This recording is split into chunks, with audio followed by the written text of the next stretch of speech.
Hey everyone, this is Robert Medios. Today we're going to look at my lecture here on chaos sports speed training.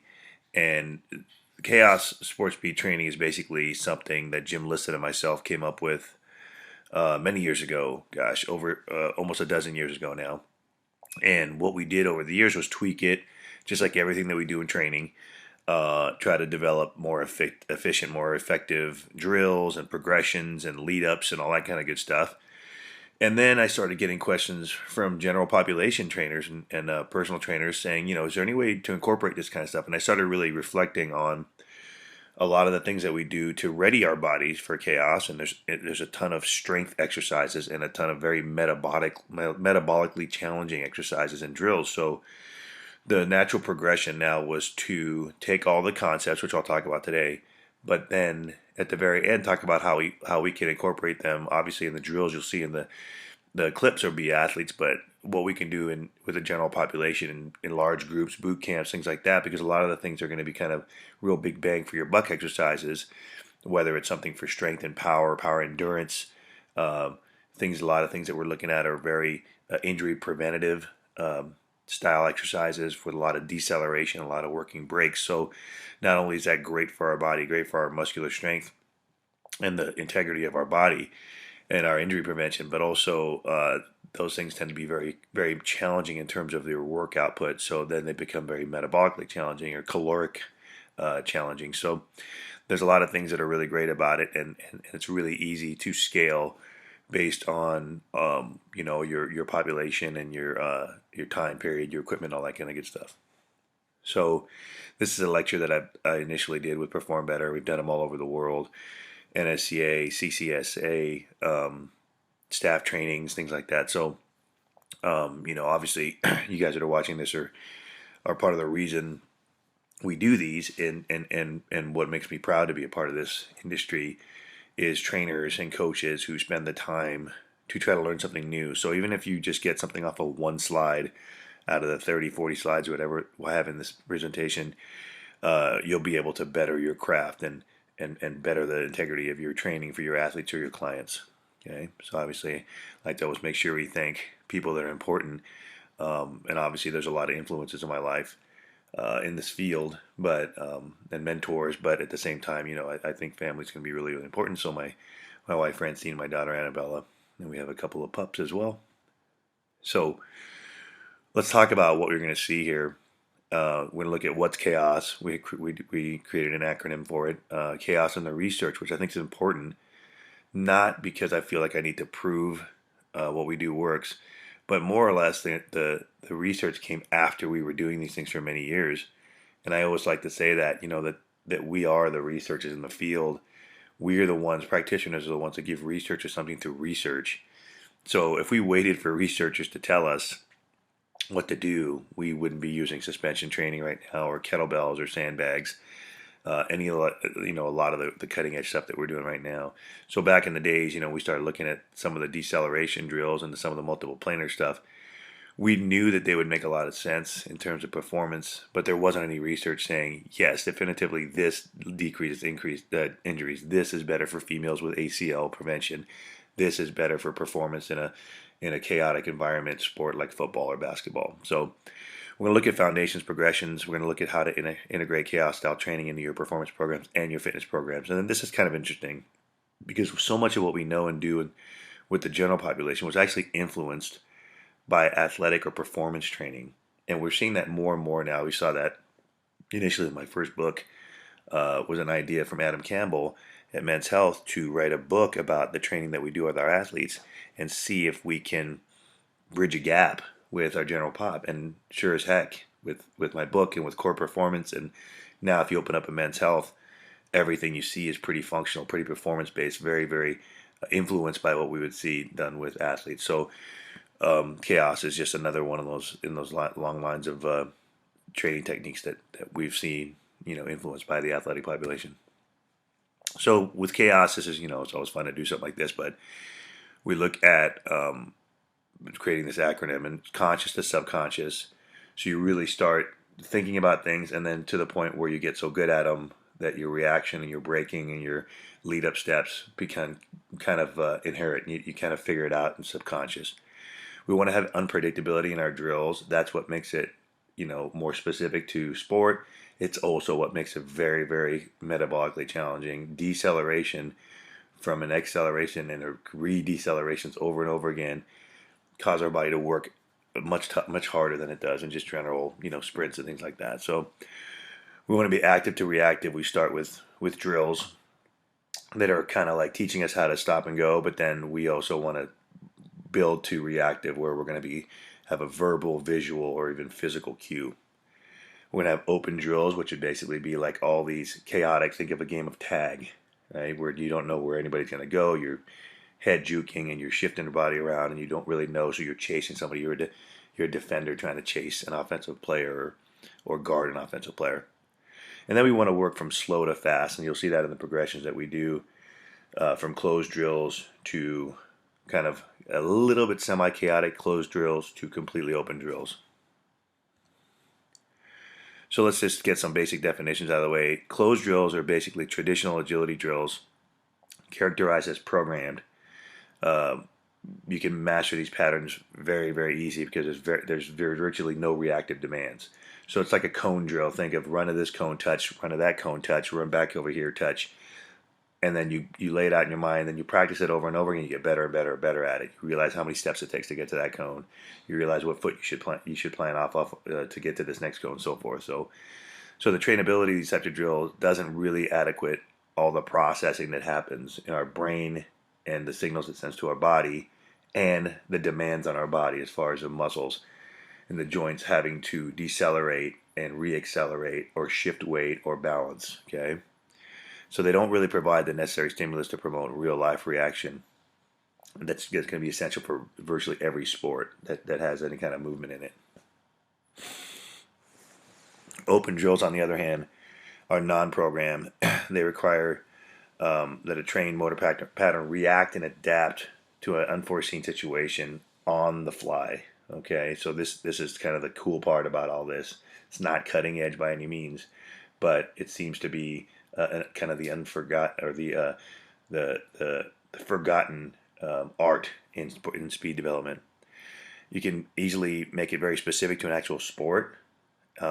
Most teams use open drills when you see them in warm-ups, but a lot of times they don't do them in their training, which doesn't make any sense. So we see that as being a vital part of getting the body ready for actual competition. For me, that was an eye-opener watching football teams and defensive back coaches do ball drills and reactive drills and react to a thrown ball or a defender or an offensive player in pregame to get them ready to play the game. Well, why don't we just use those drills all the time? Right? I mean, it's going to be obviously we see them as being a superior mode of agility training, so let's just keep going with it.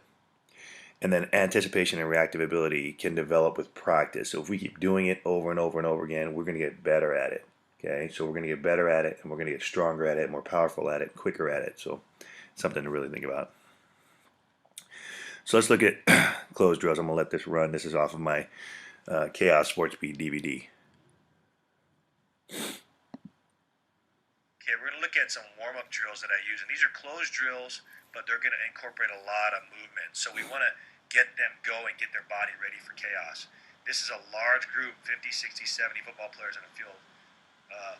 We're working in a 5-yard square. We've got multiple athletes at each corner. Right now it's sprint in, back pedal out, plant, sprint to the next cone. They work their way around all 4 cones, and then the next person in their group goes. So it looks like it's just a hodgepodge of crazy things that's going on, but it is very controlled right now. We shift it over now. We go from a shuffle in, shuffle slide out, plant, sprint to the next cone. They do that for 4, obviously all the way around perimeter, and then the next person goes. Now they're going to karaoke. And if you see, we're going to change the lead shoulder in. So one time they go in with the right shoulder, one time they come in with their left shoulder. So you can see those drills were closed drills, but we keep changing the pattern up. We're changing the planes of movement up as well. So we're kind of the readying stage of getting ready to get into that open rabbit drill style atmosphere.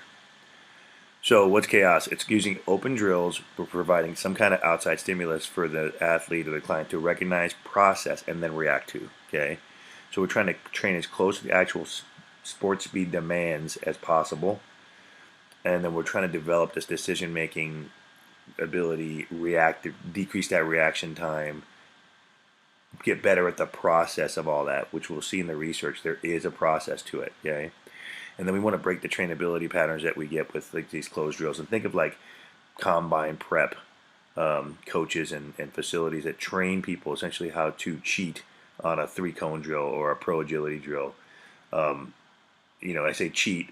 I mean, essentially, you're trying to get as good as you can at a closed drill, and there are going to be techniques and fundamentals that will allow you to do that. Okay, in an open drill, there's really nothing you can do except for just train open drills.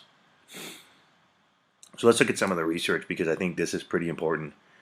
it essentially it reaffirms the things that we've been doing for a dozen years, actually more than a dozen years, because we presented it a dozen years ago. So when we go back even further, when we started using it, you're talking 16, 17, 18 years now in the making. Okay, so I'm not going to read through the whole abstract here, but just kind of the red is kind of what I'm looking at. So the first one is the effective technique change on knee loads during sidestep cutting. So we're looking at, things change obviously when you're reactive. So if you look at the bottom, we see that athletes can place at a higher risk of injury because knee loads have been shown to increase the strain on ACL ligaments. Training athletes to avoid such body positions may result in a reduced risk of non-contact ACL injuries. So we know that in this moment of chaos, a lot of times we find ourselves in a terrible body position. Well, the more we train it, obviously the better we're going to be at adapting to that on the fly.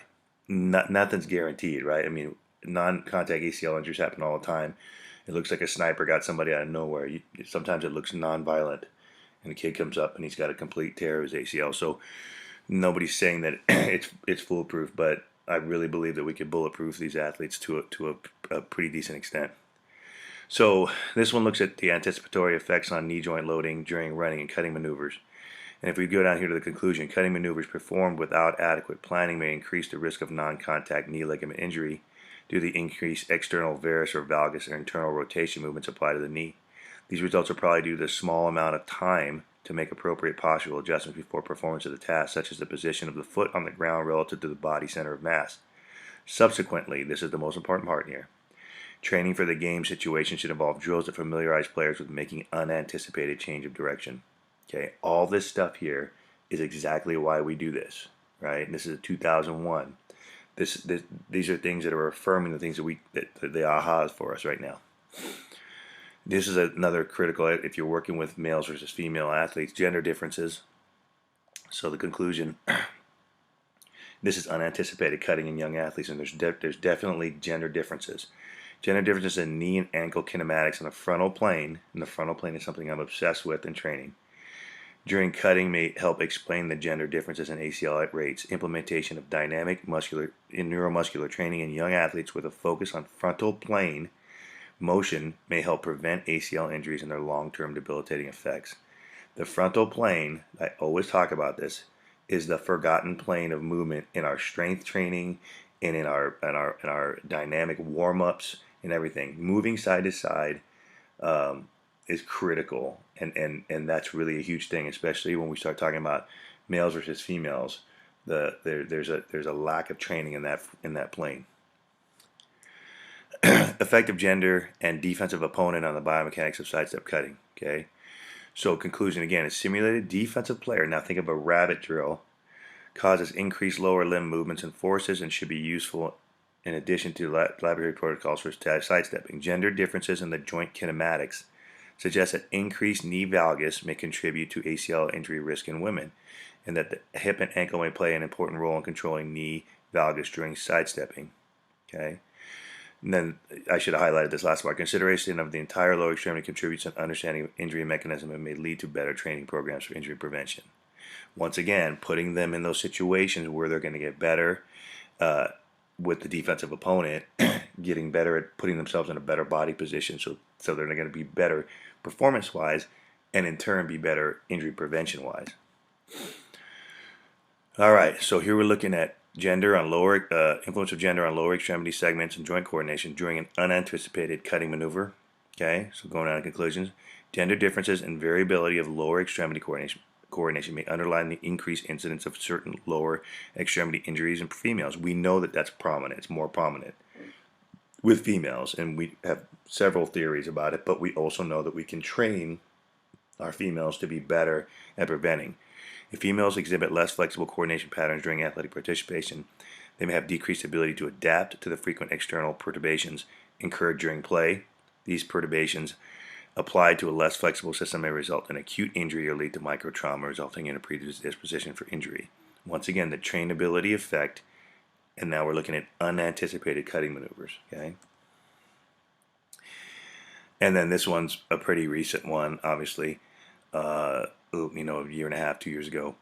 So, importance of sport-specific stimulus for training agility, right?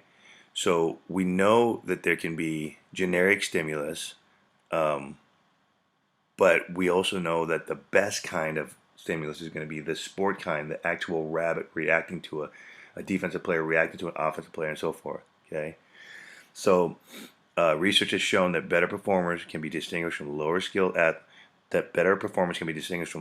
athletes by the ability to quickly and accurately react to opponents' movements, but not to a generic stimulus such as a flashing light. Therefore, training for agility should include a perceptual and decision-making component involving reacting to movement of others, and this may be accomplished with an evasive drill or small-sided games. So actually playing the game, actually going out and playing tag, actually going out and having rabbit drills that you'll see in our videos.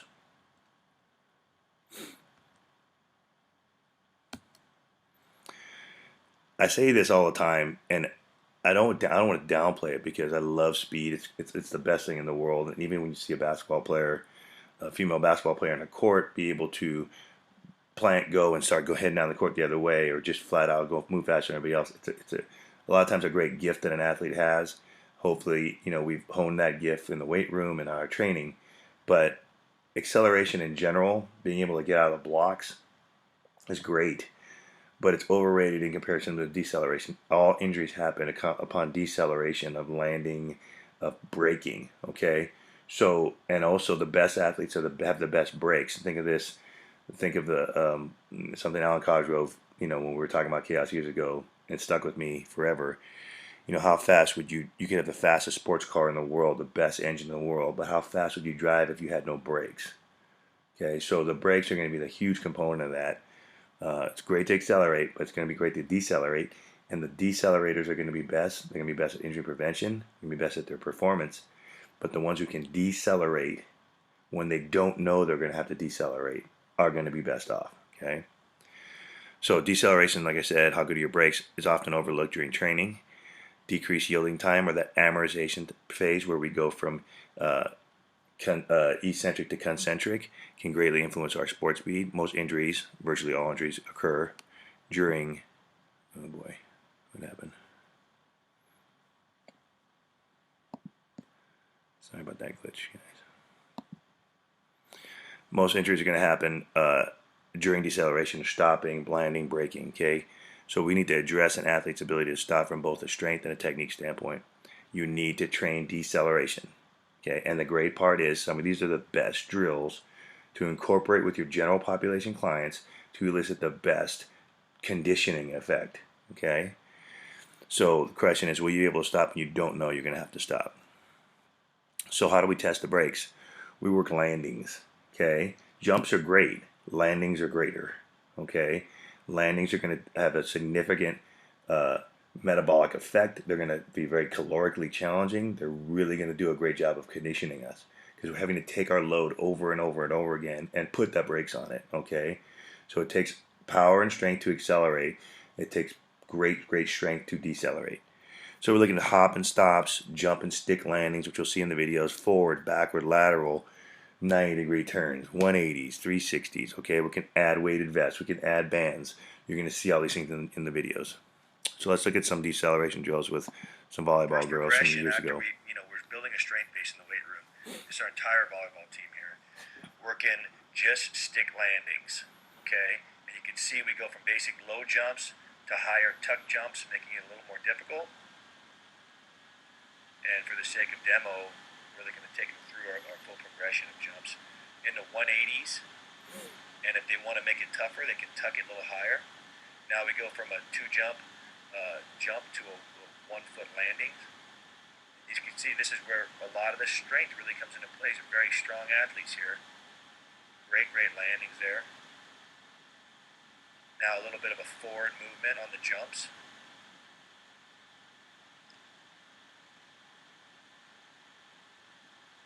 Backwards, very difficult when we go backwards. It's just an awkward situation, but it's going to happen in the real world at times. Here's the forward jump with the 180 turn. And there's a 360 jump. So you can see we progress and progress. Don't want to get too crazy with them, and then we want to also play it by ear with how strong your athletes are, how experienced they are. Now here's a jump, 180 with a 1-foot land. Very difficult stuff here. I'm going to stress the body quite a bit in these drills. So this is a lead-up drill, and this is a pretty advanced movement for a stick landing or a hop and stop. Now you're going to look at, we're going to add a little implement here. Nice and easy, stepping off a box and working on sticking the landing. Don't think of sticking like gymnastics where they have to, hit it and then stand upright. We want them to stay in that here with the bungee cord. And we're not even worried about the resistance up, but you can see the bungee cord is going to pull him down harder, make him heavier when he lands, and the athlete in the back is actually going to tug that just a little bit to get him to make it more difficult. So you can see we start with the basics, we add the jumps and turns and all that kind of stuff. We go from double footed to single footed, then we can start to add the bands. You see a little more of our more advanced band stuff later, stuff that we've developed over the years that I got from some other places. So let's look at some more deceleration. Once again, we're going to add external resistance. We've got the contrast training method here, where we're going to resist away and assist on the way back. I'm really worried as he comes, not worried, but focusing on him coming back here to his left, planning on that left ankle knee hip complex, and right here on his right. So he's going to get strength on the way out, really work the brakes on the way back. Great tool here. We're using a bungee cord. We can actually use mini bands, kind of like. So in other words, and that's another key I want you to guys focus to how much you're going to see in that frontal plane. Okay, so right there you saw J.J. Arrington on the frontal plane drilling it to death. And when you start to see some of the rabbit drills, we're in that frontal plane a lot, whether it's a sidestep, shuffle, or a karaoke. Okay. So a little more stuff we start doing down the line, adding more of a broad jump. So this is just an explosive broad jump, and then this is what we're looking at here, 1, 2, 3. We kind of pump the brakes back. So I love the power of the jump, and the further they jump, obviously the tougher it's going to be because they're overcoming that load coming backwards. But now we're looking at that explosive power with the 3 pumps of the brakes coming back. So once again, we're just in that plane. Now we go to that frontal. Now here's that ice skater, one of my very favorites. So the power to come out as he gets yanked back, that's what I'm looking at right there. Can he put the brakes on in that frontal plane on a single limb? Okay, because that's going to be a pretty common demand for them. So you can see a lot of them have a tough time controlling that landing when they come back home because of that extra force that's pulling them. There's that stick, out, come right back. You'll see the stronger athletes are going to be good at it. There's Rafi, he's one of our strongest athletes we've ever had in basketball. So he's able to really stick that. But that's just, years of the weight room strength and drills and so forth. But that frontal plane, like I said, I have an obsession with it, and it's really something we need to work on. So what's the progression? Well, that stuff's got great strength training. But let's talk, in the weight room, your squats, you're changing your stance up, your split stances, your lateral type squat movements, your curtsy lunges, all that kind of good stuff. Lunges, step ups, lateral step ups, every variation of lunge, every variation of single leg squats, from pistol or single leg squat movement standing on a box to Bulgarian rear foot elevated, jump squats, jumps, pauses, bands, and then changing surfaces, right? We can get on sand, we can use weighted vests, we can use the bands. So lots of things that we can do with that strength training.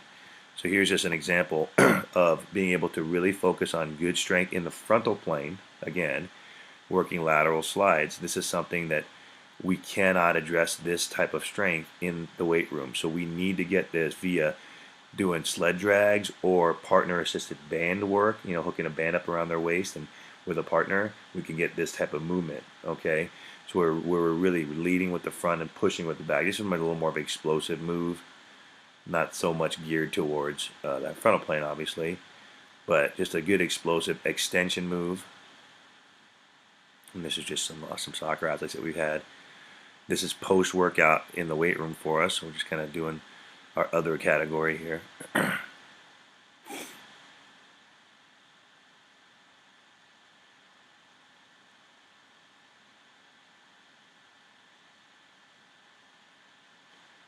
And there's just some finishers, just kind of a conditioning finisher there with some runoffs.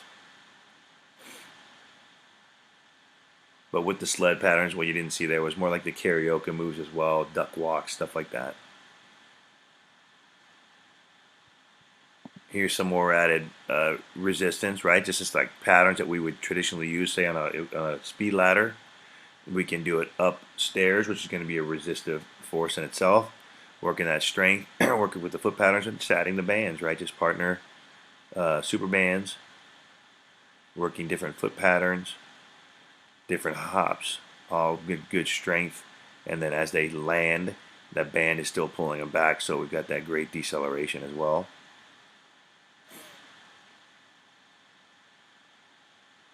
Don't need a lot of resistance on this. You can see that's like a half-inch band, basically.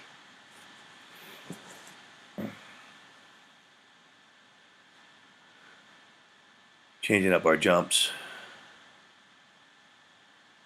I mean, you're virtually, limitless in terms of what types of things you want to try to do or are able to do with your groups.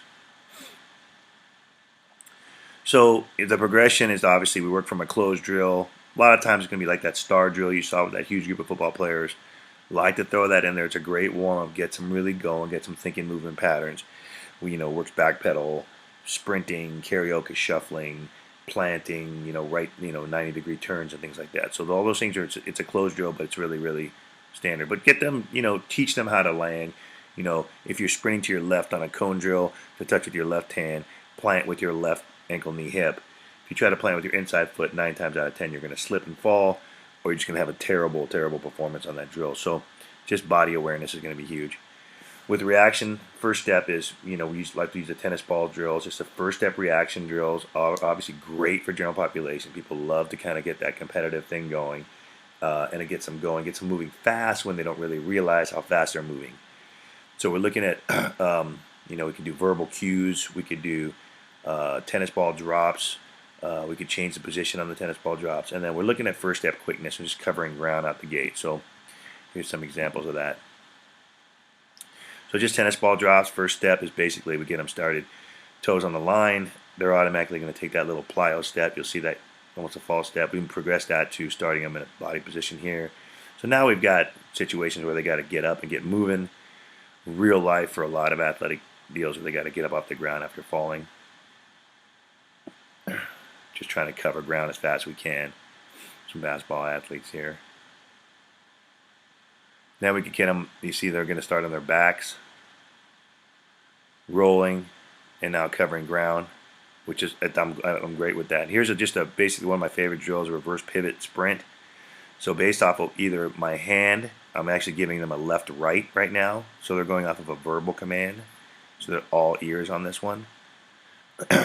As I say right, they're going to reverse pivot the opposite direction, then cut out to the right, and vice versa. So, obviously I'm trying to, the better they are, the later I make that decision. I can make it a little more chaotic by adding another person in the mix.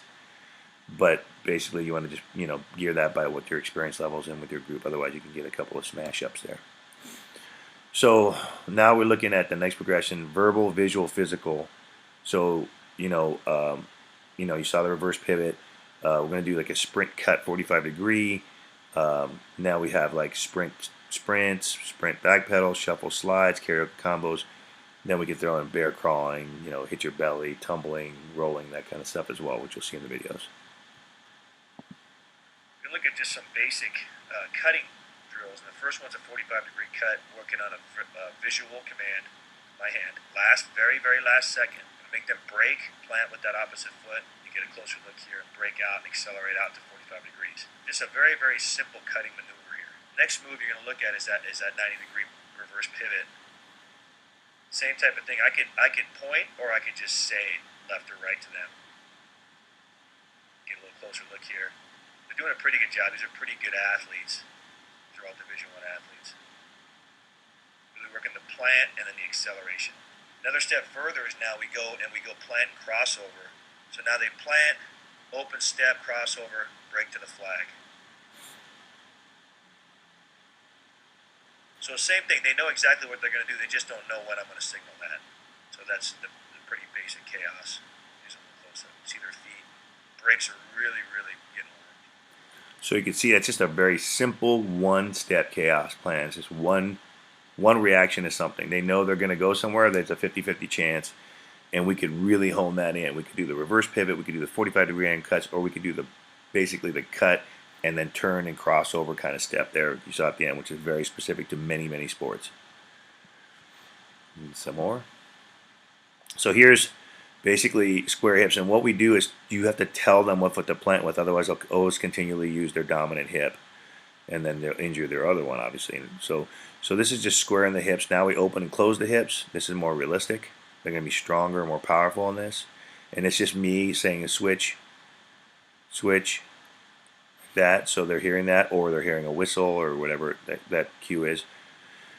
When they move to the frontal plane, which should be next, you can see obviously stronger, faster. Now they're going with the visual. They're actually going off of my arm movement, so everybody's eyes have to be up. They're working that frontal plane on the shuffle slide.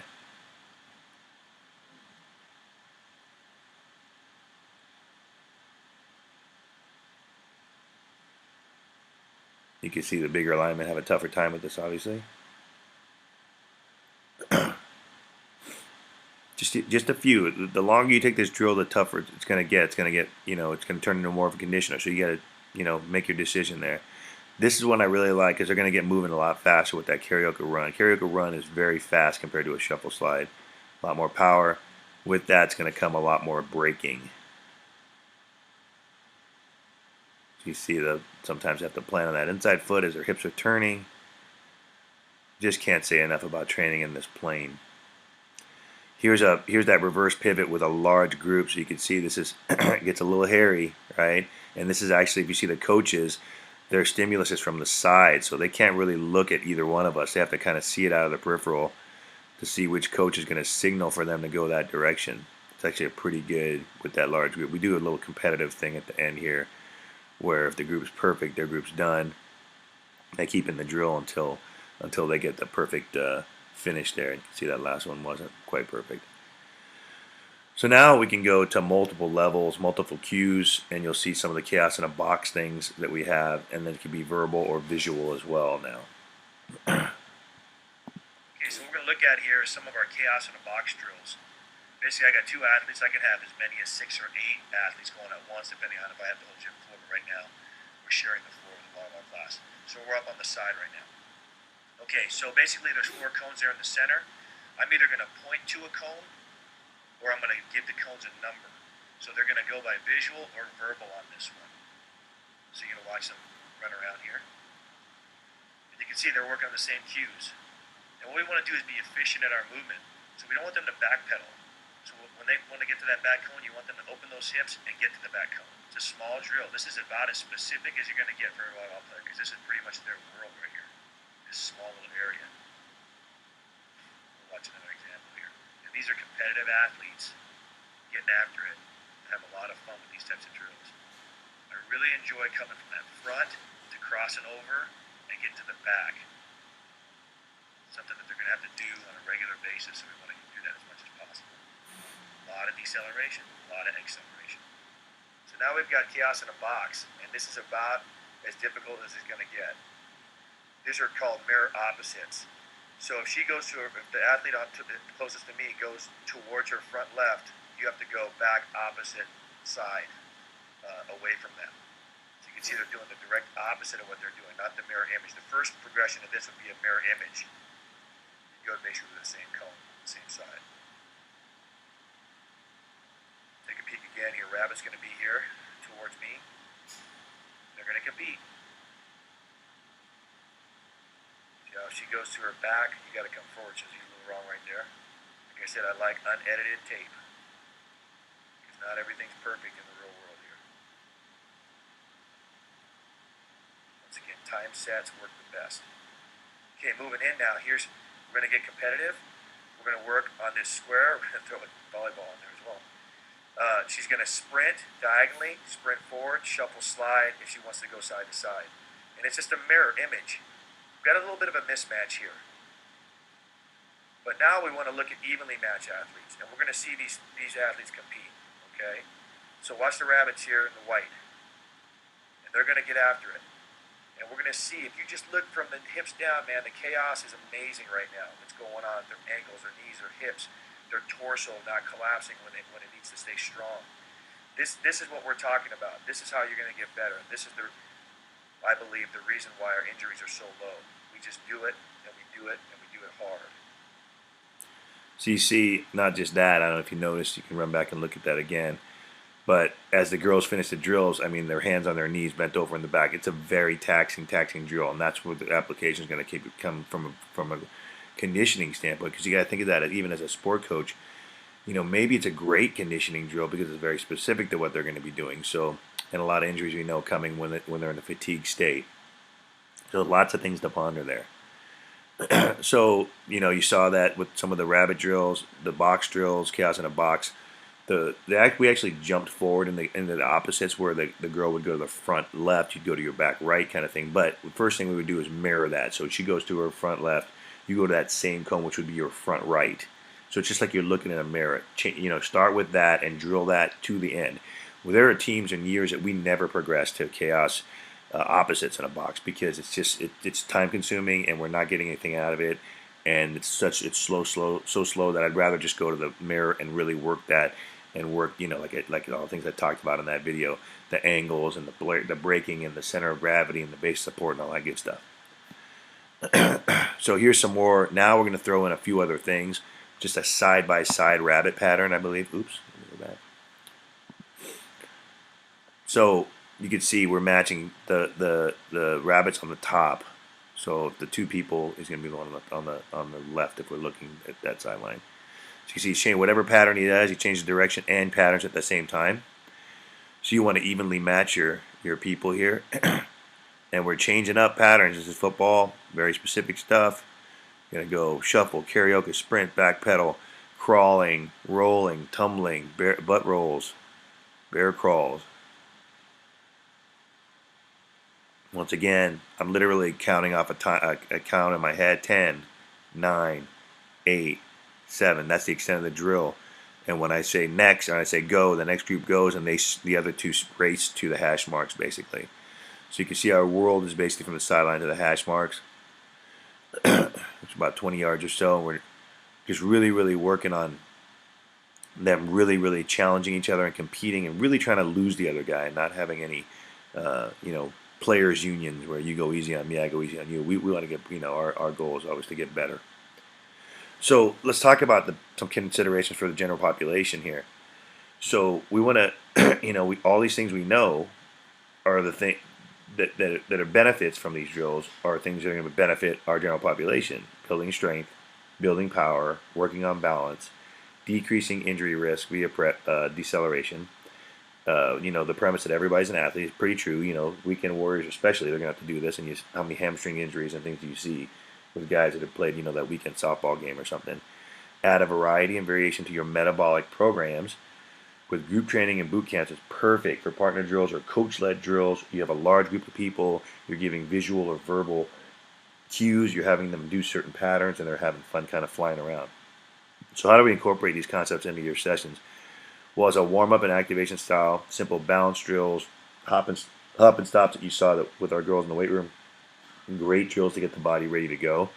Supersetting, deceleration drills with traditional strength training to improve your strength and power, decrease the risk of injury.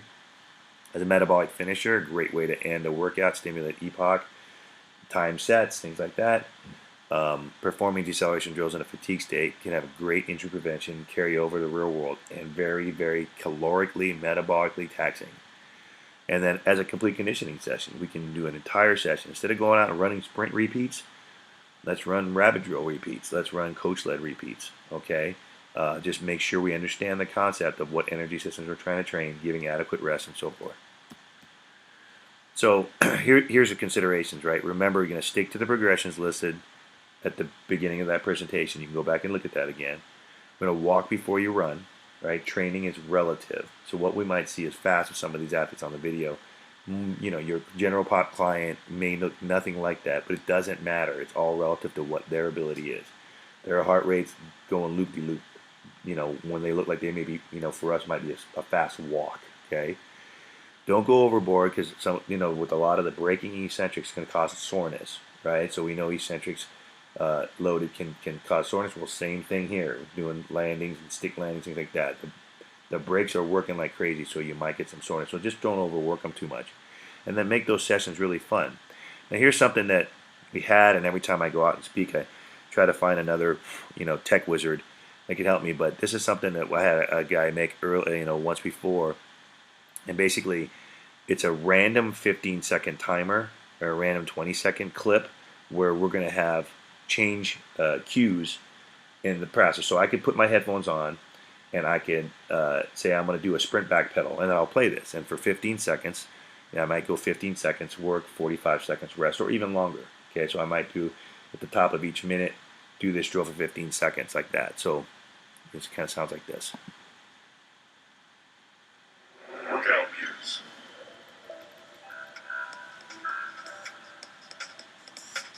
You will be using a sprint and a back pedal pattern on this drill. On the go, you will start off with a full sprint. At the switch cue, you will switch to a full speed back pedal run. You will continue to switch between these two randomly timed patterns until the stop command. Be sure to give yourself at least 20 yards of running space.